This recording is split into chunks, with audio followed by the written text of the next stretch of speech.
নিজে একজন জগন্নাথ দেবের ভক্ত, এবং আমার মা চলে যাওয়ার পরে আম, জগন্নাথ দেব আমাকে এমন ভাবে আগলে রেখেছেন, সেটা বলে বোঝানোর নয়। এটা বললেই আমার ভীষণ ইমোশনাল লাগে। আমি গতকালকেই ফিরেছি একটু দূর থেকে একটা অনুষ্ঠান সেরে, কিন্তু যখন দিদির এই আমন্ত্রণ পেয়েছি না এসে পারিনি।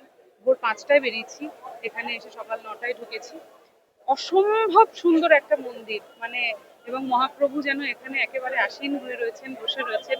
আমি সবাইকে বলবো, যারা সনাতন ধর্মে বিশ্বাসী, যারা জগন্নাথে বিশ্বাসী, যারা আহ, সত্যে বিশ্বাসী, তারা আসুন এবং এই মন্দির দর্শন করুন। এই দুদিন ধরে যে আয়োজন হচ্ছে, নিচে এলেন, মন্তব্য করলেন, কিছুটা আয়োজন হচ্ছেই আছে।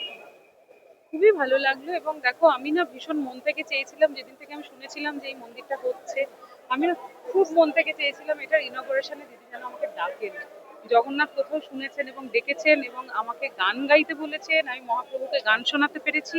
এটা আমার কাছে একটা বিশাল বড় পাওয়া। আমার অন্তরের অন্তঃস্থল থেকে আমি আম, দিদিকে, আমাদের মাননীয় মুখ্যমন্ত্রীকে অনেক ধন্যবাদ জানাবো, এবং জগন্নাথ দেবকে বলবো যে এই একটা অশান্ত সময়ের মধ্যে দিয়ে যাচ্ছি, এই সময়টা যেন শান্ত হয়ে যায়, পৃথিবী যেন আবার শান্ত হয়। দিদি, আপনি তো বারে বারে জগন্নাথ ঠাকুরের কাছে যান, আমরা দেখেছি, পুরী যান, দীঘায় তো এবারে আসা হবে কবে?